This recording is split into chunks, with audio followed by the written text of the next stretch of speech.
Il y a 70 ans, l'Enola Gay larguait l'enfer sur Hiroshima et Nagasaki.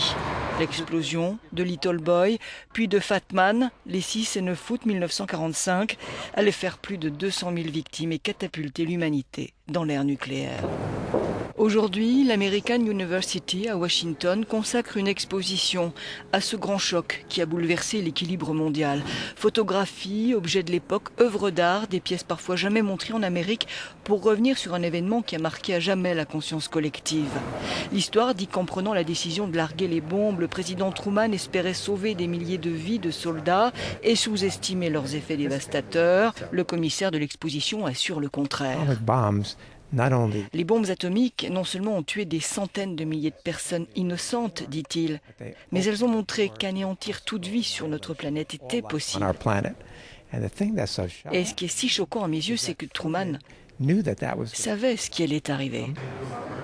En vérité, les Américains voulaient aussi tester les bombes à uranium et plutonium qu'ils étaient seuls à posséder pour intimider le nouvel adversaire, l'Union soviétique. L'utilisation de ces bombes dans une guerre contre un ennemi déjà pratiquement à terre a clairement légitimé l'arme nucléaire, explique cet historien. Elle a poussé Staline à faire tout ce qu'il pouvait pour obtenir le plus vite possible l'arme nucléaire et elle a lancé la course aux armements.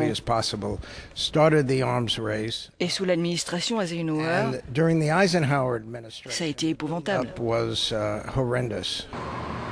L'exposition illustre cette course folle du toujours plus nucléaire, puis les efforts aussi des États en faveur du désarmement. Exposition à voir jusqu'au 16 août.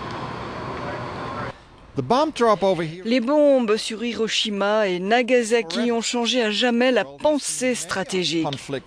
Le monde a connu de nombreux conflits armés depuis, mais rien de tel que les horreurs provoquées par cet avion derrière moi. La peur de la bombe nucléaire reste intacte aujourd'hui, conclut ici notre correspondant sur place.